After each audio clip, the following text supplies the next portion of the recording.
ರಾಜ್ಯ ಮಟ್ಟದ ಮಹಿಳಾ ನ್ಯಾಯ ಸಮಾವೇಶವನ್ನು ಬೆಳ್ತಂಗಡಿಯಲ್ಲಿ ಹಮ್ಮಿಕೊಂಡಿದ್ದೇವೆ. ಈ ಕಾರ್ಯಕ್ರಮದ ಒಂದು ನಿಮಿತ್ತವಾಗಿ ಪೂರ್ವಭಾವಿಯಾಗಿ ಇವತ್ತು ಪತ್ರಿಕಾಗೋಷ್ಠಿಯನ್ನು ನಡೆಸ್ತಾ ಇದ್ದೇವೆ. ಇಲ್ಲಿ ಬಂದಿರುವಂತಹ ಎಲ್ಲ ದೃಶ್ಯ ಮಾಧ್ಯಮ ಮತ್ತು ಪತ್ರಿಕಾ ಮಾಧ್ಯಮದ ಮಿತ್ರರಿಗೆ ಸ್ವಾಗತವನ್ನು ಬಯಸ್ತಾ ಇದ್ದೇನೆ.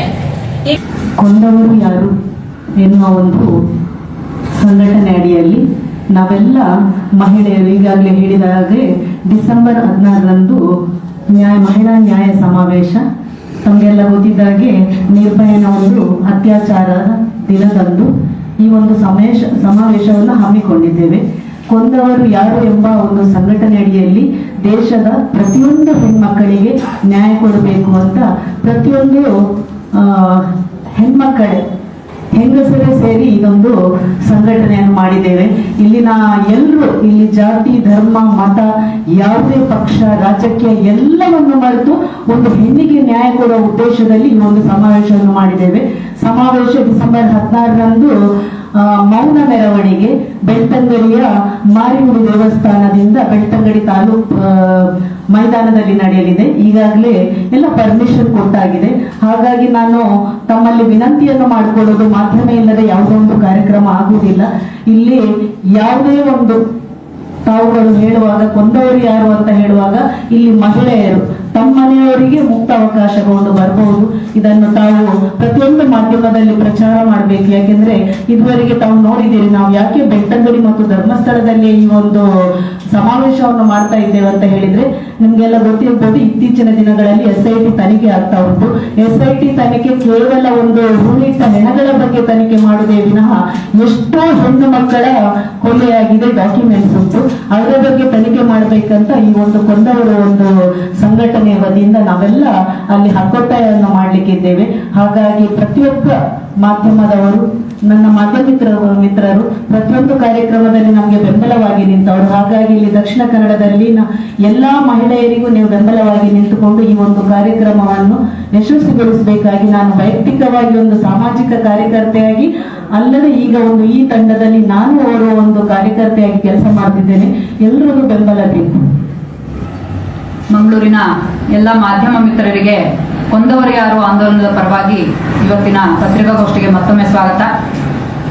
ಈಗಾಗಲೇ ಈ ಆಂದೋಲನದ ವತಿಯಿಂದ ಹಮ್ಮಿಕೊಳ್ಳಲಾಗ್ತಾ ಇರುವಂತ ಬೆಳ್ತಂಗಡಿಯಲ್ಲಿ ಡಿಸೆಂಬರ್ 16ನೇ ತಾರೀಕು ನಡೀತಾ ಇರುವಂತ ಮಹಿಳಾ ನ್ಯಾಯ ಸಮಾವೇಶ ಮತ್ತು ಮಹಿಳಾ ಮೌನ ಜಾಥಾದ ಬಗ್ಗೆ ಪ್ರಸನ್ನ ರವಿ ಅವರು ಹೇಳಿದ್ದಾರೆ. ಮತ್ತು ಇಲ್ಲಿ ಯಾರೆಲ್ಲ ಇದ್ದಾರೆ ಅನ್ನುವಂಥದ್ದನ್ನ ಶಶಿಕಲಾ ಶೆಟ್ಟಿ ಮೇಡಮ್ ಎಲ್ಲರೂ ತಿಳಿಸ್ಕೊಟ್ಟಿದ್ದಾರೆ. ಕೊಂದವರು ಯಾರು ಆಂದೋಲನದ ಭಾಗವಾಗಿರುವಂತದ್ದು ರಾಜ್ಯದಲ್ಲಿ ಸುಮಾರು 3-4 ದಶಕಗಳಿಂದ ನಿರಂತರವಾಗಿ ಮಹಿಳೆಯರಿಗೆ ನ್ಯಾಯ ದೊರಕಬೇಕು, ಮಹಿಳೆಯರ ದೌರ್ಜನ್ಯಗಳು ನಿಲ್ಲಬೇಕು ಅಂತ ಹೇಳಿ ಕೆಲಸ ಮಾಡ್ಕೊಂಡು ಬಂದಿರುವಂತಹ ಮಹಿಳಾ ಸಂಘಟನೆಗಳು ಒಂದು ಜಿಲ್ಲೆ ಅಥವಾ ಒಂದು ಪ್ರದೇಶದಲ್ಲ, ರಾಜ್ಯದಲ್ಲಿ ಯಾವುದೇ ಭಾಗದಲ್ಲಿ ಘೋರವಾದಂತ ಮಹಿಳೆಯರ ಮೇಲಿನ ದೌರ್ಜನ್ಯ ಪ್ರಕರಣಗಳು ನಡೆದಾಗ ನಾವೆಲ್ಲರೂ ಕೂಡ ಧ್ವನಿ ಎತ್ತುತ್ತಾ ಬಂದಿದ್ದೀವಿ. ಕೇವಲ ರಾಜ್ಯಕ್ಕೂ ಕೂಡ ಸೀಮಿತ ಆಗದೇನೆ ದೇಶದಲ್ಲಿ ನಿರ್ಭಯ ಪ್ರಕರಣದ ಥರದಲ್ಲಿ ಅಥವಾ ಹತ್ರಾಸ್ನಲ್ಲಿ ನಡೆದಂತ ದಲಿತ ಯುವತಿಯ ಹತ್ಯೆ ಥರದಲ್ಲಿ ಬೇರೆ ಬೇರೆ ರೀತಿಯ ಬಹಳ ಭಯಂಕರವಾದ ಘಟನೆಗಳನ್ನ ನಾವು ಸುಮ್ಮನೆ ಕೂತು ಮೌನವಾಗಿ ನೋಡ್ತಾ ಕೂತಿಲ್ಲ. ಬದಲಿಗೆ ಆ ಎಲ್ಲವನ್ನ ನಾವು ಪ್ರಶ್ನಿಸಿದ್ದೇವೆ, ಪ್ರತಿಭಟಿಸಿದ್ದೇವೆ.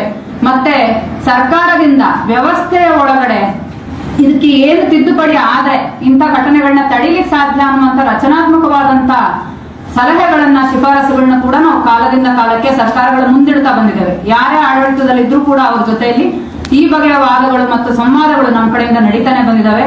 ಈ ರೀತಿಯಲ್ಲಿ ದಶಕಗಳಿಂದ ಮಹಿಳಾ ಪರವಾಗಿ ಕೆಲಸ ಮಾಡ್ತಿರುವಂತ ಅನೇಕ ಮಂದಿ ಹಿರಿಯ ಮಹಿಳಾ ಹೋರಾಟಗಾರ್ತಿಯರಿದ್ದಾರೆ ನಮ್ಮ ಜೊತೆಯಲ್ಲಿ.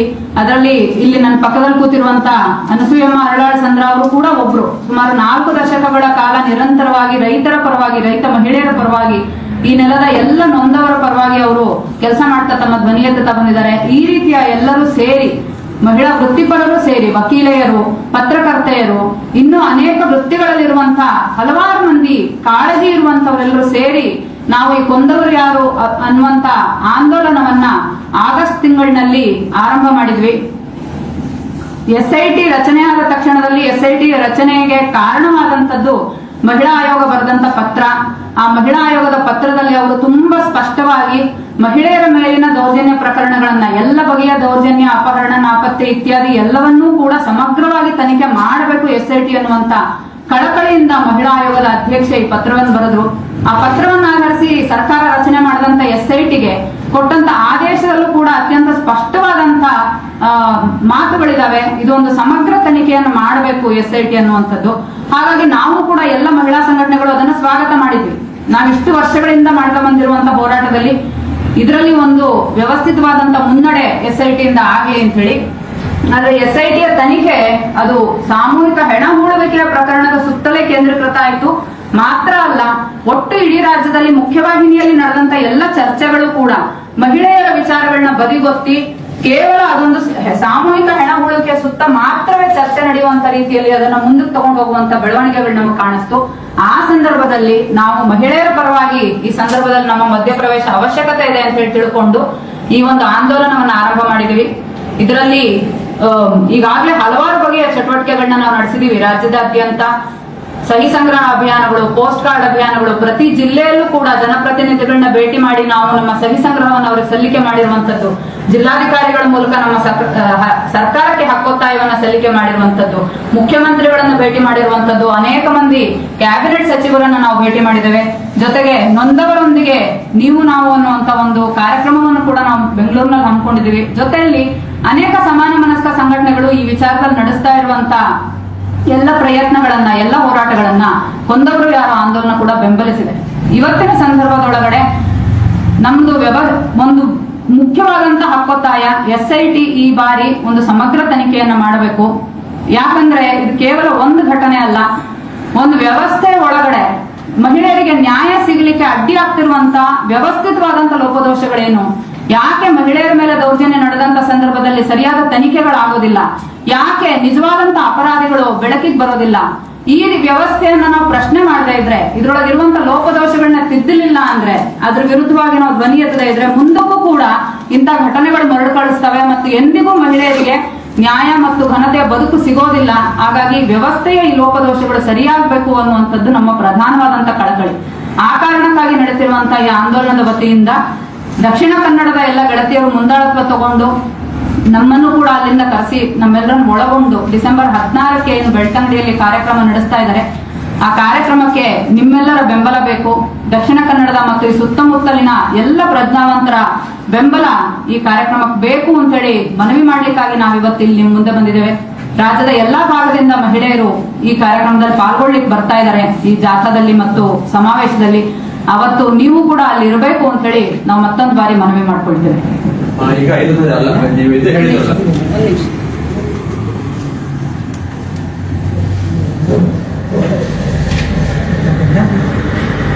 ಎಲ್ಲ ಮಾಧ್ಯಮ ಮಿತ್ರರೇ, ಕರ್ನಾಟಕ ರಾಜ್ಯ ರೈತ ಸಂಘ ಮೊದಲಿಂದ ನಾನು ಮಹಿಳೆಯರ ಮೇಲೆ ನಡೆಯುವಂತ ಒಂದು ದೌರ್ಜನ್ಯ, ದಬ್ಬಾಳಿಕೆಗಳು ಮತ್ತೆ ಆಸ್ತಿ ವಿಷಯಕ್ಕಾಗ್ಲಿ ಇಂಥದಕ್ಕೆಲ್ಲ ಹೋರಾಟ ಮಾಡ್ಕೊಂಡು ಬಂದಿದ್ದೆ. ಜೊತೆಗೆ ವರದಕ್ಷಿಣೆ ವಿರೋಧವಾಗಿ ಸರಳ ಮದುವೆಗಳನ್ನ ಪೌರಶಾಹಿ ವಿರುದ್ಧವಾಗಿ ಮಾಡ್ಕೊಂಡು ಬರ್ತಿದೆ. ಎಲ್ಲಿ ಮಹಿಳೆಯರ ಮೇಲೆ ಅತ್ಯಾಚಾರ ಮತ್ತೆ ದೌರ್ಜನ್ಯಗಳು ನಡೆಯುತ್ತೋ ಅಲ್ಲಿ ರೈತ ಸಂಘ ಹೋಗಿ ಸೌಹಾರ್ದಯುತವಾಗಿ ನ್ಯಾಯ ದೊರಕಿಸ್ಕೊಂಡು ಬಂದಿದೆ. ಮತ್ತೆ ಎಲ್ಲ ಹೋರಾಟಗಳಲ್ಲಿ ನ್ಯಾಯ ಇದ್ದಾಗ ನಾವೆಲ್ಲ ಹೋರಾಟ ಮಾಡ್ಕೊಂಡು ಬಂದಿದ್ದೀವಿ. ಹಾಗಾಗಿ ಸುಮಾರು ಒಂದು 20-25 ವರ್ಷದಿಂದ ನನಗೆ ಧರ್ಮಸ್ಥಳದಲ್ಲಿ ಇಲ್ಲಿ ಮಹಿಳೆಯರ ಮೇಲೆ ಏನು ನಡೀತಾ ಇದೆ ಅದು ನಿಗೂಢವಾಗಿ ಬರ್ತಾ ಇದೆ. ಹಿಂದೆ ನಾವು ಲಿಂಕೇಶ್ ಪತ್ರಿಕೆಲ್ಲ ಓದಿದ್ದು ಒಂದ್ಸಾರಿ ಸುಮಾರು 20-25 ವರ್ಷದಿಂದನೇ ಧರ್ಮಸ್ಥಳದಲ್ಲಿ ಒಂದು ಮಹಿಳೆ ಕೊಲೆಯಾಗಿದೆ ಅಂತ. ಹೀಗಾಗಿ ಯಾಕೆ ಬೇರೆ ಬೇರೆ ಕಡೆಗಳೆಲ್ಲ ಒಂದೊಂದು ಸಣ್ಣ ಸಣ್ಣ ಕಾರ್ಯಕ್ರಮ ಇಂತಿಂಚು ಅನಾವರಣೆ ಆಗ್ತಾ ಇದ್ದಾಗ ಯಾಕೆ ಧರ್ಮಸ್ಥಳದಲ್ಲಿ ಕೊಲೆಗಳು, ಅತ್ಯಾಚಾರಗಳು ನಿಗೂಢ ಆಗ್ತಾ ಇದ್ದಾವೆ? ಇದನ್ನ ಕೊಂದವರು ಯಾರು ಅನ್ನುವಂತ ಸಂಘಟನೆ, ಎಲ್ಲ ಮಹಿಳಾ ಪರ ಸಂಘಟನೆಗಳು ಮತ್ತೆ ಎಲ್ಲ ವಿಚಾರವಂತರು ಮತ್ತೆ ಮಹಿಳಾ ಪರ ಕಳಕಳಿ ಇಟ್ಕೊಂಡಿರುವಂತವರೆಲ್ಲರೂ ಹೋರಾಟ ಮಾಡ್ಕೊಂಡು ಬಂದಿದ್ದಾರೆ. ಹಾಗಾಗಿ SIT ಅವರಿಗೆ ಪೂರ್ಣ ಅಧಿಕಾರ ಕೊಟ್ಟು ಇದು ಏನು, ಯಾಕೆ ಹೆಣ್ಮಕ್ಳ ಮೇಲೆ ಇಲ್ಲಿ ನಡೀತಾ ಇದೆ ಮತ್ತೆ ಅತ್ಯಾಚಾರಗಳು, ಕೊಲೆಗಳು, ಇದು ಯಾಕೆ ನಿಗೂಢವಾಗಿದೆ, ಇದು ಯಾಕೆ ಆಗ್ತಾ ಇಲ್ಲ, ಅನಾವರಣ ಆಗ್ತಾ ಇಲ್ಲ ಅನ್ನುವಂಥದ್ದು ನಮಗೂ ಒಂಥರ ಸಂಶಯ ಆಗ್ತಾ ಇದೆ. ಹಾಗಾಗಿ ಎಲ್ಲ ಮಹಿಳಾ ಸಂಘಟನೆಗಳು ಕೊಂದವರು ಯಾರು ಅನ್ನುವಂತ ಸಂಘಟನೆಗಳಲ್ಲಿ ಕರ್ನಾಟಕ ರಾಜ್ಯ ರೈತ ಸಂಘ ಮತ್ತೆ ಮಹಿಳಾ ಪರವಾಗಿ ನಾವೆಲ್ಲ ಹೋರಾಟ ಮಾಡ್ಕೊಂಡು ಬಂದಿದ್ದೀವಿ. 1987ರಲ್ಲಿ ಸುಮಾರು ಹಳಿಯಾಳದಲ್ಲಿ ಒಂದು 60-70 ಜನ ಮಹಿಳೆಯರನ್ನ ಸೇರಿಸಿ ನಾವು ಮಹಿಳಾ ಹೋರಾಟಗಳನ್ನ ಮಾಡಿದ್ದು. ಮಹಿಳಾ ಘಟಕಗಳನ್ನ ಮಾಡಿ ಗಂಡನ ಆಸ್ತಿನಲ್ಲಿ ಮಹಿಳೆಯರಿಗೂ ಸಮಾನವಾದ ಹಕ್ಕು ಬರಬೇಕು ಮದುವೆ ಆದ ತಕ್ಷಣ ಅಂತ ಹೋರಾಟಗಳನ್ನ ಮಾಡ್ಕೊಂಡು ಬಂದಿದ್ದೀವಿ. ಹಾಗಾಗಿ ಹೆಣ್ಣು ಮಕ್ಕಳು ಇವತ್ತು ನಿಗೂಢವಾಗಿ ಕಣ್ಮರೆ ಆಗ್ತಾ ಇದ್ದಾವೆ. ಬೇರೆ ಕಡೆ ಇದೆಲ್ಲ ಅನಾವರಣ ಆಗಬೇಕು. ಹೆಣ್ಣು ಮಕ್ಕಳಿಗೆ ಮಹಿಳೆಯರಿಗೆ ನ್ಯಾಯ ದೊರಕಿಸ್ಬೇಕು. ಈ ಅತ್ಯಾಚಾರ, ದೌರ್ಜನ್ಯ, ದಬ್ಬಾಳಿಕೆಗಳು ನಿಲ್ಲಬೇಕು. ಸಂವಿಧಾನದಲ್ಲಿ ಏನು ಎಲ್ಲ ಸಮಾನವಾದ ಹಕ್ಕು ಬದ್ಧತೆಗಳಾಗಿದ್ದಾವೆ. ನಮ್ಮ ಆಹಾರದ ಹಕ್ಕು ಇರ್ಬೋದು, ಹುಟ್ಟುವಂತ ಹಕ್ಕು, ಘನತೆಯಿಂದ ಬದುಕುವಂತ ಹಕ್ಕುಗಳು ಏನಿರುತ್ತೋ ಅದೆಲ್ಲ ಮಹಿಳೆಯರಿಗೂ ಸಮಾನವಾಗಿ ಬರಬೇಕು. ಈ ವ್ಯವಸ್ಥೆ ಅದಕ್ಕೆ ಕೊಡಬೇಕು, ಬೆಂಬಲ ಕೊಡಬೇಕು.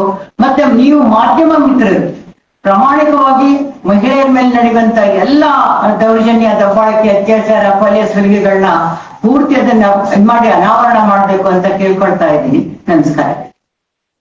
ಇದಕ್ಕೀಗ ಒಂದವರು ಯಾರು ಈಗ ಇದು ಮಾಡ್ತಾ ಹೇಳಿದ್ರಲ್ಲ, SIT ಇನ್ವೆಸ್ಟಿಗೇಷನ್ ಆಗ್ಬೇಕಾಗಿತ್ತು. ಈಗ SIT ಅವರು 3,900 ರಿಪೋರ್ಟ್ ಕೊಟ್ಟಿದ್ದಾರೆ.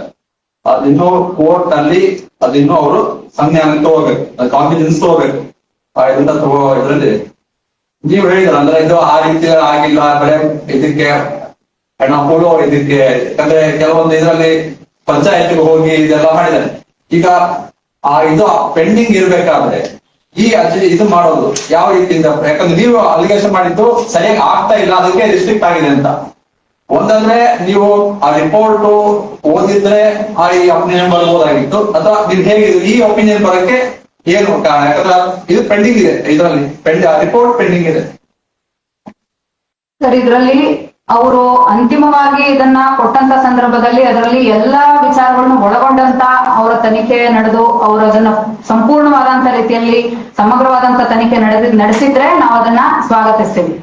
ನಾವ್ ಇವಾಗ ಏನ್ ಕೇಳ್ತಾ ಇದೀವಿ ಅಂದ್ರೆ SIT ಪರಿಪೂರ್ಣವಾಗಿ ಸ್ವತಂತ್ರವಾಗಿ ಯಾವುದೇ ಒತ್ತಡ ಇಲ್ಲದೆ, ಬೇರೆ ಯಾವುದೇ ರಾಜಕೀಯ ಹಸ್ತಕ್ಷೇಪ ಇಲ್ಲದೆ ಕೆಲಸ ಮಾಡ್ಲಿಕ್ಕೆ ಅವಕಾಶವಾಗುವಂತ ರೀತಿಯ ವ್ಯವಸ್ಥೆ ರೂಪುಗೊಳ್ಳಬೇಕು. ಮತ್ತು SIT ಈ ಎಲ್ಲ ಮಹಿಳೆಯರ ಪ್ರಕರಣಗಳನ್ನ ಸಮಗ್ರವಾಗಿ ತನಿಖೆಗೆ ತೆಗೆದುಕೊಳ್ಬೇಕು ಅನ್ನುವಂಥದ್ದನ್ನ ನಾವು ಕೇಳ್ತಾ ಇದ್ದೇವೆ. ನಾವು SIT ಮುಖ್ಯಸ್ಥರನ್ನು ಕೂಡ ಭೇಟಿ ಮಾಡಿ ಈ ವಿಚಾರಕ್ಕೆ ಸಂಬಂಧಪಟ್ಟಂತೆ ಅವರನ್ನೂ ಕೂಡ ಇದಕ್ಕೆ ಪೂರಕವಾಗಿ ನೀವು ಕೆಲಸ ಮಾಡ್ಬೇಕು ಅನ್ನುವಂತ ಮನವಿಯನ್ನು ಮಾಡ್ತೇವೆ. ಈಗಾಗಲೇ ಮಹಿಳಾ ಆಯೋಗಕ್ಕೆ ಕೂಡ ನಾವು ಇದ್ರ ಬಗ್ಗೆ ಪತ್ರ ಕೊಟ್ಟು ನೀವು ಇದನ್ನ ಸರಿಯಾದಂತ ರೀತಿಯಲ್ಲಿ ತಗೊಂಡು ಹೋಗ್ಬೇಕು ಅಂತೇಳಿ ನಾವು ಕೇಳ್ಕೊಂಡಿದ್ವಿ. ಇದು ನಮ್ಮ ಆಗ್ರಹ. ನಾನು ಹೇಳೋದು ಅಂದ್ರೆ ವರದಿ ಅವ್ರು ಏನ್ ಕೊಟ್ಟಿದ್ದಾರೆ ಅಂತ ಇನ್ನು ಯಾರಿಗೂ ಕೊಟ್ಟಿದೆ, ಯಾರ ಮೇಲೆ ಈಗ ಇವ್ರ ಮೇಲೆ ಆರೋಪಗಳಿದೆ ಅವ್ರ ಮೇಲೂ, ಯಾಕಂದ್ರೆ ಕೋರ್ಟೇ ಇನ್ನು ಅದನ್ನ ಆ ರಿಪೋರ್ಟ್ ಇನ್ನು ಎಕ್ಸೆಪ್ಟ್ ಮಾಡಿ ಅಂದ್ರೆ ಅವ್ರು ತಗೊಳ್ಳೋ ಇದರಲ್ಲಿದೆ, ಇನ್ನೂ ಆಗಿಲ್ಲ, ಎಲ್ಲ ಹೊರಗೂ ಬಂದಿಲ್ಲ. ಆ ನಿಟ್ಟಿನಲ್ಲಿ ಆ ಸ್ಟೇಜ್ ನಲ್ಲಿ ಇರ್ಬೇಕಾದ್ರೆ ಈ ಒಪಿನಿಯನ್ ಬರೋದು ಹೇಗೆ ಅಂತ ಆಗಿಲ್ಲ ಅಂತ ಯಾವ ರೀತಿ ಬೇಸರ ಮಾಡೋದಿದ್ರೆ ಮಾಧ್ಯಮದವರ ಹತ್ರ ನಾನು ಪ್ರಶ್ನೆ ಕೇಳಬಹುದು. ಕೋರ್ಟಿಗೆ ಹೋಗ್ಲಿಕ್ಕೆ ಎಷ್ಟೋ 1000 ಕಾಪಿಗಳನ್ನು ಅವರು ರೆಡಿ ಮಾಡಿ ಕೊಟ್ಟಿದ್ದಾರೆ. ಆ ಕಾಪಿ ಅಲ್ಲಿ ಹೋಗುವ ಮೊದಲೇ ಕೆಲವು ಮಾಧ್ಯಮಗಳಲ್ಲಿ ಆಲ್ರೆಡಿ ಬಂದಿದೆ, ಯಾರು ತಪ್ಪಿತಸ್ಥರು, ಯಾರಿಗೆ ತನಿಖೆ ಆಗಬೇಕು, ಯಾರಿಗೆ ಪನಿಷ್ಮೆಂಟ್ ಸಿಗ್ತಾರೆ ಅಂತ.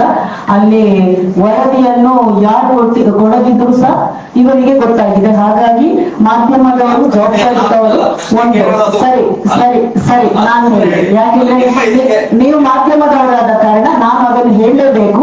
ಎಲ್ಲರೂ ಒಂದೇ ಇದರಲ್ಲಿ ಮಾಹಿತಿ SIT ಅವರಿಗೆ ಯಾರಿಗೂ ಬರಲಿಲ್ಲ. ಕೋರ್ಟಿಗೆ ಕೊಡುವಾಗ, ನ್ಯಾಯಾಲಯಕ್ಕೆ ಕೊಡುವಾಗ ಜಡ್ಜ್ ಅದರ ಬಗ್ಗೆ ಮಾತಾಡಬೇಕು ವಿನಃ ಮಾಧ್ಯಮದವರು ಅಲ್ಲ. ನಾವು ಮಾತಾಡ್ತಿಲ್ಲ.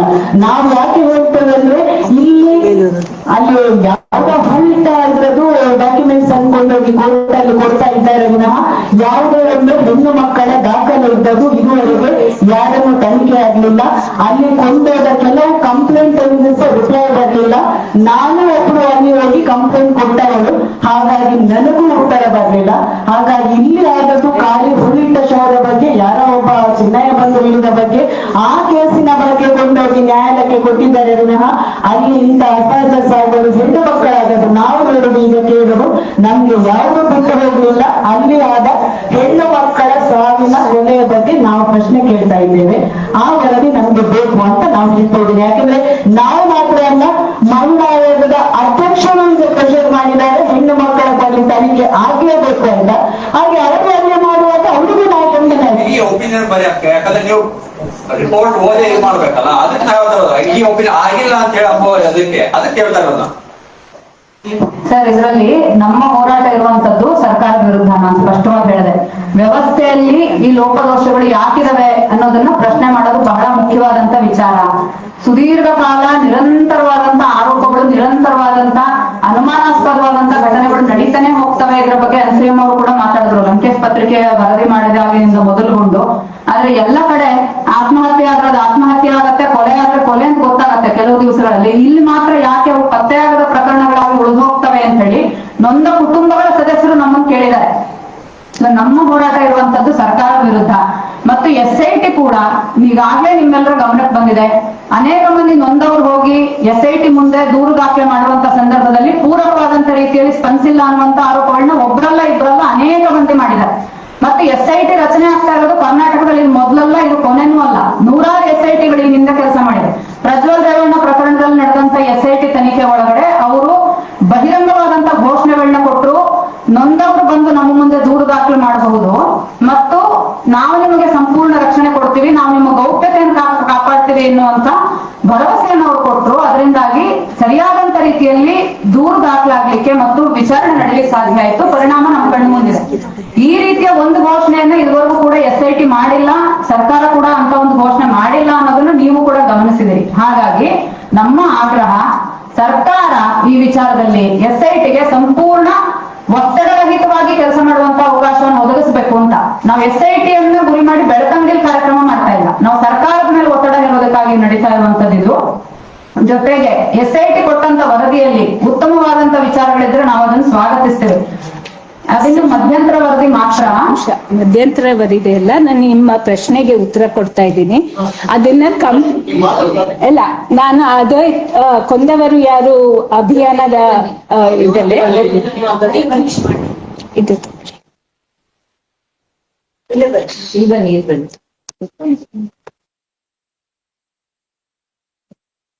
ನಾನು ಈ ಪತ್ರಿಕೆಗಳಲ್ಲಿ ಬಂದಂತ ಬೇರೆ ಬೇರೆ ತರದ ಇದು ವರದಿಗಳನ್ನ ಇದ್ ಮಾಡ್ಕೊಂಡು SIT ಮುಖ್ಯಸ್ಥರನ್ನೇ ಕಾಂಟ್ಯಾಕ್ಟ್ ಮಾಡಿ ಕೇಳಿದಾಗ ಅವ್ರು ಏನ್ ಹೇಳಿದ್ದು ಅಂದ್ರೆ, ಇದನ್ನ ಕಂಪ್ಲೇಂಟ್ ರಿಪೋರ್ಟ್ ಅಂತ ಹೇಳ್ತೀವಿ, ಇದು ಮಧ್ಯಂತರ ವರದಿನೂ ಅಲ್ಲ ಅಥವಾ ಚಾರ್ಜ್ ಶೀಟ್ ಕೂಡ ಅಲ್ಲ, ಇದನ್ನ ಕಂಪ್ಲೇಂಟ್ ರಿಪೋರ್ಟ್ ಅಂತ ಹೇಳ್ತೀವಿ. ಮತ್ತೆ ಇದು ಚಿನ್ನಯ್ಯ ಕೇಸಿಗೆ ಸಂಬಂಧಪಟ್ಟಿದ್ದಷ್ಟೇನೆ.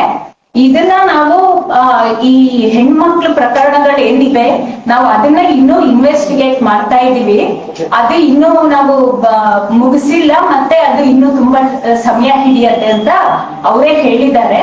ಹಾಗಾಗಿ ಇದಕ್ಕೂ ಇವಾಗ ಅವ್ರು ಕೊಟ್ಟಿರೋಂತ ಈ ಕಂಪ್ಲೇಂಟ್ ರಿಪೋರ್ಟ್ಗೂ ಮತ್ತೆ ಹೆಣ್ಮಕ್ಳ ಮೇಲಿನ ದೌರ್ಜನ್ಯಗಳು ಅಥವಾ ಅತ್ಯಾಚಾರಗಳು ಮತ್ತೆ ಕೊಲೆಗಳು ಇದಕ್ಕೂ ಯಾವ ಸಂಬಂಧನೂ ಇಲ್ಲ ಅನ್ನೋದನ್ನ ನಿಮ್ಗೆ ಸ್ಪಷ್ಟೀಕರಿಸ್ತಾ ಇದ್ದೀನಿ. ಮತ್ತೆ ಇದನ್ನ ಅವರು ಹೈಕೋರ್ಟ್ಗೆ ಸಲ್ಲಿಸಿದಂತ ಅಫಿಡವಿಟ್ ನಲ್ಲೂ ಕೂಡ ಸ್ಪಷ್ಟವಾಗಿ ಹೇಳಿದ್ದಾರೆ. ಅಫಿಡವಿಟ್ ಸಲ್ಲಿಸಿದೆ ಹೈಕೋರ್ಟ್ಗೆ ಸ್ಟೇ ಪ್ರಕರಣ ಸಂಬಂಧಪಟ್ಟು. ಅದರಲ್ಲಿ ಅವರು ನಾವಿನ್ನೂ ಮಹಿಳೆಯರ ಮೇಲೆ ನಡೆದಂತ ದೌರ್ಜನ್ಯಗಳನ್ನ ಒಳಗೊಂಡು ಎಲ್ಲ ಪ್ರಕರಣಗಳ ಸಮಗ್ರ ತನಿಖೆಯನ್ನು ಮುಂದುವರಿಸ್ತೇವೆ ಅನ್ನುವಂತ, ಇಟ್ ವಿಲ್ ಬಿ ಕಂಟಿನ್ಯೂಡ್ ಅನ್ನುವಂತ ಸ್ಪಷ್ಟವಾದ ಮಾತುಗಳನ್ನ ಬರೆದಿದ್ದಾರೆ ಅನ್ನೋದನ್ನ ತಾವು ಗಮನಿಸಬಹುದು. ಅದಿರ್ಬೇಕಾದ್ರೆ ನೀವು ಇದು ಪ್ರಿಮೇಚೂರ್ ಆಗಿರುವ ಯಾಕಂದ್ರೆ ನೀವು ಕೇಳಿದ್ರೆ ಅವ್ನು ನ್ಯಾಯಕ್ಕೆ ಹೋಗೋದಕ್ಕೆ ಇನ್ವೆಸ್ಟಿಗೇಷನ್ ಆಗಿಲ್ಲ ಅಂದಾಗ, ಇನ್ನು ಅದು ಆ ಆಸ್ಪೆಕ್ಟ್ ಇನ್ವೆಸ್ಟಿಗೇಷನ್ ಆಗಿಲ್ಲ ಅಂದಾಗ ಈಗ ಮಾಡೋದು ಯಾವ ರೀತಿ ಔಚಿತ್ಯ ಇದು? ಸರ್, ಅವರು ಇನ್ವೆಸ್ಟಿಗೇಷನ್ ಮುಂದುವರಿಸ್ತಾ ಇದ್ದಾರೆ ಅನ್ನೋ ಕಾರಣವಾಗಿನೇ ನಮಗೂ ಕೂಡ ಲೋಕಸ್ ಸ್ಟ್ಯಾಂಡೇ ಇದೆ ನಾವು ಕೇಳಲಿಕ್ಕೆ. ಇನ್ವೆಸ್ಟಿಗೇಷನ್ ಕ್ಲೋಸ್ ಆಗ್ಬಿಟ್ಟ ಮೇಲೆ ಈ ಎಲ್ಲ ವಿಚಾರಗಳದ್ರಲ್ಲಿ ಒಳಗೊಳ್ಬೇಕು ಅಂತ ಹೇಳಿ ಕೇಳೋದ್ರೊಳಗೆ ಏನಾಗ್ತಾ ಇದೆ? ಮುಗಿದೋಯ್ತಲ್ಲ, ಎಲ್ಲ ಮುಗಿದ ಮೇಲೆ ಕೋಟೆ ಕೊಳ್ಳೆ ಹೋದ್ಮೇಲೆ ದಿಡ್ಡಿ ಬಾಗಿಲು ಮುಚ್ಚಿ ಅಂತ ಪ್ರಯೋಜನ. ಅವ್ರು ಇನ್ವೆಸ್ಟಿಗೇಷನ್ ಮಾಡ್ತಾ ಇದ್ದಾರೆ ಆದ ಕಾರಣಕ್ಕಾಗಿ ನಾವ್ ಇವತ್ತು ಕೇಳಲಿಕ್ಕೆ ನಮಗೂ ಕೂಡ ಲೋಕಸ್ ಸ್ಟ್ಯಾಂಡೇ ಇದೆ. ನಾವು ಇದರಲ್ಲಿ ನಾವು stake holders, we are women's organisations, we are the stake holders. ನಮಗೆ ಸಂವಿಧಾನದ ಅಡಿಯಲ್ಲಿ ಮಹಿಳೆಯರ ಪರವಾಗಿ ಹಕ್ಕೆತ್ತಲಿಕ್ಕೆ ಅಧಿಕಾರ ಇದೆ. ನೀವು ಇದುವರೆಗೆ ತಗೊಂಡಿಲ್ಲ ತನಿಖೆ ಅಂತ ನೀವೇ ಒಪ್ಕೊಂಡಿದ್ದೀರಿ, ಕೋರ್ಟ್ ಮುಂದೆ ಬಂದು ಹೇಳಿದಿರಿ ಮಹಿಳೆಯರ ಪರವಾದಂತ ತನಿಖೆಯನ್ನು ನಾವಿನ್ನೂ ಆರಂಭ ಮಾಡಿಲ್ಲ ಅಂತ ಹೇಳಿದಿರಿ. ಅಂದ ಮೇಲೆ ಆರಂಭ ಮಾಡಿ ಅಂತ ಕೇಳಿ ಕೂಡ ನಮಗೆ ಹಕ್ಕಿದೆ. ಆ ಪ್ರಶ್ನೆಯನ್ನ ನಾವು ಎತ್ತಲೇಬೇಕು. ಇವತ್ತು ಕೇಳಿದ್ರೆ ಮಾತ್ರವೇ ಸಾರ್ಥಕ ಆಗತ್ತೆ ಹೊರತು ಎಲ್ಲ ಮುಗಿದು ಅವರು ರಿಪೋರ್ಟ್ ಕೊಟ್ಟಾದ ನಂತರ ನಾವು ಕೇಳೋದ್ರಿಂದ SIT ಪುನಃ ತನಿಖೆ ಮಾಡೋದಿಲ್ಲ ಅನ್ನೋದನ್ನ ತಾವು ಗಮನಿಸ್ಬೇಕು. ಅದ್ರ ಜೊತೆಗೆ ಇನ್ನೊಂದೇನಿದೆ ಅಂದ್ರೆ, ಇಲ್ಲಿ ದೂರು ಯಾರು ಕೊಡಕ್ ಬರ್ತಾ ಇದ್ದಾರೆ ಮತ್ತೆ ಸಾಕ್ಷಿ ಯಾರು ಹೇಳಕ್ ಬರ್ತಾ ಇದ್ದಾರೆ ಅವ್ರನ್ನ ಬೆದರಿಸೋ ಅಂತ ಪ್ರಯತ್ನಗಳು ತುಂಬಾ ನಡೀತಾ ಇದೆ. ಹಾಗಾಗಿ ನಾವಿಲ್ಲಿ ಏನ್ ಹೇಳ್ತಾ ಇದೀವಿ ಅಂದ್ರೆ, SIT ಸರಿಯಾಗಿ ತನಿಖೆ ಮಾಡ್ಬೇಕು. SIT ಒಳಗೆ ಅಂತ ಅಧಿಕಾರಿಗಳನ್ನ ಹಾಕಬಾರ್ದು, ಅವ್ರನ್ನ ಹೊರಗೆ ಹಾಕ್ಬೇಕು. SIT ಪ್ರಾಮಾಣಿಕವಾಗಿ ತನಿಖೆ ಮಾಡ್ಬೇಕು, ಮತ್ತೆ ಅವ್ರ ಮೇಲೆ ಯಾವುದೇ ತರದ ಒತ್ತಡಗಳು ಬರಬಾರ್ದು ಅನ್ನೋದನ್ನ ನಾವು ಇಲ್ಲಿ ಒತ್ತಾಯ ಮಾಡ್ತಾ ಇದೀವಿ. ಹಾಗಾಗಿ ಸರ್ಕಾರಕ್ಕೆ ಒತ್ತಾಯ ಮಾಡ್ತಿದೀವಿ, ಮತ್ತೆ ಸರ್ಕಾರನು ಕೂಡ ಒಂದು ನಿಷ್ಪಕ್ಷಪಾತವಾಗಿ ತನಿಖೆ ಆಗಕ್ಕೆ ಬಿಡ್ಬೇಕು ಅನ್ನೋದಕ್ಕೋಸ್ಕರ ನಾವು ಈ ತರದ ಒಂದು ಸಮಾವೇಶವನ್ನ ಮಾಡ್ತಾ ಇದೀವಿ. ಹೆಣ್ಮಕ್ಳಿಗೆ ನ್ಯಾಯ ಸಿಗ್ಬೇಕು. ಹೆಣ್ಮಕ್ಳಿಗೆ ಮಾತ್ರ ಅಲ್ಲ, ಯಾರೇ ನೊಂದವರಿದ್ದಾರೆ, ನೊಂದ ಕುಟುಂಬಗಳಿವೆ, ಅವುಗಳಿಗೆ ನ್ಯಾಯ ಸಿಗ್ಬೇಕು ಅನ್ನೋದು ಒತ್ತಾಯ ಮಾಡೋಕ್ಕೋಸ್ಕರ ಈ ನ್ಯಾಯ ಸಮಾವೇಶವನ್ನ ಮಾಡ್ತಾ ಇದೀವಿ. ಟೋಟಲ್ ಎಷ್ಟು ವಿಕ್ಟಿಮ್ಸ್ ಬಂದಿದ್ದಾರೆ? ಮೇಡಮ್, ವಿಕ್ಟಿಮ್ಸ್ ನಮ್ಮ ಹತ್ರ ಬಂದಿಲ್ಲ, ನಾವೇ ಅವ್ರ ಹತ್ರ ಹೋಗಿದೀವಿ. ತುಂಬಾ ಜನ ಸರ್ವೈವರ್ ಕುಟುಂಬಗಳನ್ನ ಆಲ್ಮೋಸ್ಟ್ ಯಾರೆಲ್ಲ ಈ ವಿಚಾರದಲ್ಲಿ ಮುಂದೆ ಬಂದು ದೂರದ ದಾಖಲು ಮಾಡ್ಲಿಕ್ಕೆ ಮುಂದೆ ಬಂದ್ರು ಎಲ್ಲರನ್ನ ನಾವು ಕೊಂದವರು ಯಾರು ಅಭಿಯಾನದಿಂದ ಭೇಟಿ ಮಾಡಿದ್ವಿ. ಅದು ವೇದವಲ್ಲಿ ಅವರ ತಮ್ಮನಿಂದ ಹಿಡಿದು ಪದ್ಮಲತಾ ಅವ್ರ ಕುಟುಂಬದಿಂದ ಹಿಡಿದು ಸೌಜನ್ಯ ಕುಟುಂಬದಿಂದ ಹಿಡಿದು ಎಲ್ಲರೂ ನಾವು ಭೇಟಿ ಮಾಡಿದೀವಿ. ಯಾಕಂದ್ರೆ ನೊಂದವರ ಜೊತೆ ನಾವಿದೀವಿ ಅನ್ನುವಂಥದ್ದು ನಮ್ಮ ಮಾತು. ನಾವು ಮಾಡ್ತಾ ಇದೀವಿ, ನಾವು ಮುನ್ನಡೆಸ್ತೇವೆ, ಯಾರೋ ನಾವು ಲೀಡ್ ಮಾಡಿ ನಿಮ್ಮನ್ನು ತಗೊಂಡು ಹೋಗ್ತೇವೆ ತರದ್ದಲ್ಲ ಇದು. ನೊಂದ ಕುಟುಂಬಗಳು ದಶಕಗಳಿಂದ ಈ ಹೋರಾಟ ಮಾಡ್ತಾ ಬಂದಿದ್ದಾರೆ, ಅವರ ಜೊತೆಯಲ್ಲಿ ನಾವು ನಿಂತಿದ್ದೇವೆ ಅಂತ ಹೇಳ್ತಾ ಇರುವಂತದ್ದು ಕೊಂದವರು ಯಾರು ಅಭಿಯಾನದ ಮಾತು. ಹಾಗಾಗಿ ಎಲ್ಲ ಕುಟುಂಬಗಳನ್ನು ನಾವೇ ಹೋಗಿ ಭೇಟಿ ಮಾಡಿದೀವಿ, ಅವ್ರಿಗೆ ನಾವು ಭರವಸೆ ಕೊಟ್ಟಿದ್ದೀವಿ ನಿಮ್ ಜೊತೆಲಿ ನಾವಿದೀವಿ ಅಂತ. ಈ SIT ತನಿಖೆ ಆಗಿರ್ಬಹುದು ಅಥವಾ ಇದ್ರ ಮುಂದೆನೂ ಕೂಡ ಈ ಹೋರಾಟ ಎಲ್ಲಿ ತನಕ ಕುಟುಂಬಗಳು ಮುನ್ನಡೆಸ್ಕೊಂಡು ಹೋಗ್ತಾರೋ ಅಲ್ಲಿ ತನಕ ನಾವು ಕರ್ನಾಟಕದ ಪ್ರಜ್ಞಾವಂತರು, ಕರ್ನಾಟಕದ ಮಹಿಳಾ ಸಂಘಟನೆಗಳು ನಾವು ಅವ್ರ ಜೊತೆ ನಿಂತೇವೆ. ಮತ್ತೆ ಅದ್ರ ಜೊತೆಗೆ ವಿಕ್ಟಿಮ್ಸ್ ನಮ್ ಜೊತೆ ಬರೋಕ್ಕಿಂತ ಹೆಚ್ಚಾಗಿ SIT ಹತ್ರ ಹೋಗ್ಬೇಕು, ಆ ಅವಕಾಶ ಮಾಡ್ಕೊಡ್ಬೇಕು ಅಂತ ನಾವಿಲ್ಲಿ ಕೇಳ್ತಾ ಇದೀವಿ ಸರ್ಕಾರನ ಮತ್ತೆ SIT ಅನ್ನ. ಮೇಡಮ್, ನಿಮ್ದು ಮಹಿಳಾ ನಿಯೋಗ CM ಅವರನ್ನ ಭೇಟಿ ಮಾಡಿದ್ರಿ ನೀವು ಇತ್ತೀಚೆಗೆ, ಅವ್ರು ಏನ್ ಭರವಸೆ ಕೊಟ್ಟಿದ್ರು ಮೇಡಮ್ ಈ ಪ್ರಕರಣ? SITಗೆ ನಾನು ನಿಷ್ಪಕ್ಷಪಾತವಾಗಿ ತನಿಖೆ ಮಾಡಕ್ಕೆ ಹೇಳ್ತೀನಿ, ಮತ್ತೆ ನಿಮ್ಮ ಏನು ಬೇಡಿಕೆಗಳಿವೆ ಅವನ್ನೆಲ್ಲ ನಾನು ಪರಿಶೀಲನೆ ಮಾಡ್ತೀನಿ ಅಂತ ಹೇಳಿ ಭರವಸೆ ಕೊಡ್ತೀನಿ.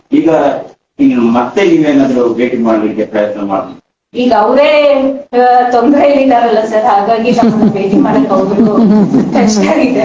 ಇಲ್ಲ, ಮುಖ್ಯಮಂತ್ರಿ ಸ್ಥಾನದಲ್ಲಿ ಯಾರೇ ಇದ್ರು ನಾವು ಆಂದೋಲನದ ಕಡೆಯಿಂದ ಅವ್ರಿಗೆ ಮತ್ತೆ ಪುನಃ ಈ ವಿಚಾರಗಳನ್ನ ಗಮನಕ್ಕೆ ತರುವಂತ ಪ್ರಯತ್ನ ಮಾಡ್ತೀವಿ. ಈಗಿರುವಂತವ್ರೆ ಅಥವಾ ಇನ್ನೊಬ್ರೇ ಅಲ್ಲ, ಆ ಸ್ಥಾನದ ಜವಾಬ್ದಾರಿ ಅದು ನಿಷ್ಪಕ್ಷಪಾತವಾಗಿ ಮಹಿಳೆಯರಿಗೆ ನ್ಯಾಯ ದೊರಕಿಸುವಂತದ್ದು. ಹಾಗಾಗಿ ಅವ್ರನ್ನ ನಾವು ಮತ್ತೇನು ಭೇಟಿ ಮಾಡೋ ಪ್ರಯತ್ನ ಮಾಡ್ತೀವಿ. ಆದ್ರೆ ನಮ್ಮನ್ನ ಈಗಾಗಲೇ ಭೇಟಿ ಮಾಡಿದಂತ ಸಂದರ್ಭದಲ್ಲಿ ಮುಖ್ಯಮಂತ್ರಿಗಳ ಜೊತೆಯಲ್ಲಿ ನಾವು ಈ ವಿಚಾರನ ಅವ್ರಿಗೆ ಮನವರಿಕೆ ಮಾಡ್ಕೊಡ್ಲಿಕ್ಕೆ ನಮಗ್ ಸಾಧ್ಯ ಆಯ್ತು. ಇದು ಕೇವಲ ಒಂದು 39/2025 ಪ್ರಕರಣದ ಸುತ್ತ ತನಿಖೆ ಮಾಡ್ಲಿಕ್ಕೆ ರಚನೆ ಆಗಿರುವಂತ SIT ಅಲ್ಲ ಅನ್ನುವಂಥದ್ದನ್ನ ನಾವು ಅವ್ರ ಜೊತೆ ಸಂವಾದ ನಡೆಸಿದ್ವಿ. ಮುಖ್ಯಮಂತ್ರಿಗಳಿಗೆ ಅದು ಮನವರಿಕೆ ಆಯ್ತು. ಇದು ಸಮಗ್ರ ತನಿಖೆ ಆಗ್ಲಿಕ್ಕಾಗಿ ರಚನೆ ಆದಂತ SIT ಅನ್ನೋದನ್ನ ಅವ್ರ ಗಮನಕ್ಕೆ ತಂದಾಗ ಅವರು SIT ಜೊತೆಗೆ ನಾನು ಈ ವಿಚಾರ ಚರ್ಚೆ ಮಾಡ್ತೀನಿ ಖಂಡಿತವಾಗಿ ಅಂತ ಹೇಳಿ ನಮ್ಗೆ ಈ ಹಿಂದೆನೆ ಭರವಸೆ ಕೊಟ್ಟಿದ್ದಾರೆ. ಸೊ ನಮ್ಮ ಸಹಿ ಸಂಗ್ರಹ ಅಭಿಯಾನ ಇವತ್ತು ರಾಜ್ಯಾದ್ಯಂತ ಎಲ್ಲ ಕಡೆ ನಡೀತಾ ಇದೆ. ಈ ಸಹಿ ಸಂಗ್ರಹ ಅಭಿಯಾನವನ್ನ ವಿಶ್ವ ಮಾನವ ಹಕ್ಕು ದಿನಾಚರಣೆ ದಿವಸ ಡಿಸೆಂಬರ್ 10ನೇ ತಾರೀಕು ನಾವು ಮುಕ್ತಾಯಗೊಳಿಸ್ತಾ ಇದ್ದೀವಿ.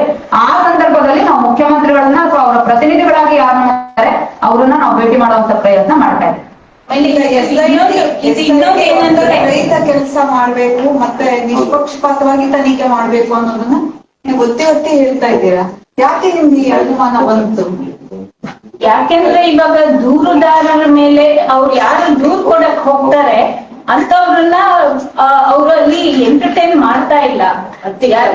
ಅವ್ರನ್ನ ಭಯಪಡಿಸಿ ಅವ್ರಿಗೆ ಬೆದರಿಕೆ ಹಾಕಿ ಅವ್ರನ್ನ ಓಡಿಸುವಂತ ಪ್ರಯತ್ನಗಳು ಮಾಡ್ತಾ ಇದ್ದಾರೆ. ಹಾಗಾಗಿ ನಮ್ಗೆ ಈ ಅನುಮಾನಗಳು ಬರ್ತಾ ಇವೆ. ಯಾಕೆಂದ್ರೆ ಎಷ್ಟೋ ಸಾಕ್ಷಿದಾರರು ಕೂಡ ಅದನ್ನ ಮಾಧ್ಯಮಗಳ ಮುಂದೆ ತಂದಿದ್ದಾರೆ. ಮತ್ತೆ ಇನ್ನೊಂದು ನಾ ಏನ್ ಹೇಳಕ್ ಇಷ್ಟಪಡ್ತೀವಿ ಅಂದ್ರೆ, ಇಲ್ಲಿ ಯಾವುದೇ ಸರ್ಕಾರ ಬರ್ಲಿ ಅಥವಾ ಯಾರೇ ಮುಖ್ಯಮಂತ್ರಿ ಆಗ್ಲಿ, ಯಾರೇ ಆ ಹುದ್ದೆನಲ್ಲಿ ಕೂತ್ಕೊಳ್ಳಿ, ನಾವು ಯಾವುದೇ ಸರ್ಕಾರ ಬಂದ್ರು ಅವ್ರ ಮೇಲೆ ನಾವು ಒತ್ತಡ ತರ್ತೀವಿ. ನಮ್ಗೆ ಯಾರು ವ್ಯಕ್ತಿ ಮುಖ್ಯ ಅಲ್ಲ, ನಮಗೆ ಯಾವುದೇ ಸರ್ಕಾರ ಬರ್ಲಿ ಅವ್ರ ಮೇಲೆ ನಾವು ಪ್ರೆಷರ್ ತಂದು ನಾವು ನ್ಯಾಯ ಕೇಳ್ತೀವಿ. ನಮ್ಮ ಹೋರಾಟ ಮುಂದುವರೆದೆ ನಮ್ಗೆ ನ್ಯಾಯ ಸಿಗೋ ತನಕ. ನೀವು ಕೇಳಿದ ಪ್ರಶ್ನೆಗೆ ಇನ್ನೊಂದು ಮಾತು ಮೇಡಮ್, ಕೊಂದವರು ಯಾರು ಆಂದೋಲನ ಆರಂಭ ಆಗೋ ಹೊತ್ತಿನಲ್ಲೇ ನಮ್ಮನ್ನು ತುಂಬಾ ಆತಂಕ ಕಾಡಿದ್ಯಾಕೆ, ನಾವ್ ಯಾಕೆ ಇದನ್ನ ಆರಂಭ ಮಾಡ್ಬೇಕಾಯ್ತು ಅಂದ್ರೆ, ವಿಧಾನಸಭೆಯಲ್ಲಿ ನಡೆಯುವಂತ ಚರ್ಚೆಯಲ್ಲೂ ಕೂಡ ಇನ್ನು ಸರ್ ಕೇಳಿದ ಪ್ರಶ್ನೆನ ಸರ್ಕಾರಕ್ಕೆ ಯಾರು ಕೇಳ್ಬೇಕಿತ್ತು, ನೀವು ಪತ್ರಕರ್ತರು ನಮ್ಮನ್ನು ಕೇಳ್ತಾ ಇದ್ರಿ. ಇನ್ನು ತನಿಖೆ ನಡೀತಾ ಇರುವಂತ ಹೊತ್ತಿನಲ್ಲೇ ಸರ್ಕಾರದ ಉನ್ನತ ಹಂತದಲ್ಲಿದ್ದಂತ ಮಂತ್ರಿಗಳು ಕೂಡ ವಿಧಾನಸಭೆಯಲ್ಲಿ ಏನ್ ಹೇಳಿದ್ರು ಈ ತನಿಖೆ ಬಗ್ಗೆ ಅನ್ನೋದನ್ನ ನೀವೆಲ್ಲ ಗಮನಿಸಿದಿರಿ. ನಾವು ಮತ್ತೆ ರಿಪೀಟ್ ಮಾಡ್ಬೇಕಾಗಿಲ್ಲ. DCM ಏನ್ ಹೇಳಿದ್ರು ಅಥವಾ ಹೋಮ್ ಮಿನಿಸ್ಟರ್ ಏನ್ ಹೇಳಿದ್ರು ಅವೆಲ್ಲವನ್ನ ನೀವೇ ಸ್ವತಃ ವರದಿ ಮಾಡಿದವರಿದ್ದೀರಿ. ಸೊ ಇಂಥ ಮಾತುಗಳು ತನಿಖೆ ನಡೆಯುವಂತ ಹಂತದಲ್ಲಿ ಬಂದಿರ್ಬೇಕಾದ್ರೆ ಇದರಲ್ಲಿ ನಿಷ್ಪಕ್ಷಪಾತವಾದ ತನಿಖೆ ನಡೀತಾ ಇದೆ ಅಂತ ಹೇಳಿ ಅನ್ನಿಸ್ಲಿಕ್ಕೆ ನಮಗ್ ಕಾರಣ ಇರಲಿಲ್ಲ. ಸರ್ಕಾರದ ಕಡೆಯಿಂದ ಇಂಥ ಮಾತುಗಳು ಬರುತ್ತೆ. ಅನೇಕ ಮಂದಿ ಹಲವಾರು ಸರ್ಕಾರದ ಚಟುವಟಿಕೆಗಳನ್ನ SIT ಇನ್ನೂ ಹೇಳೇ ಇಲ್ಲ.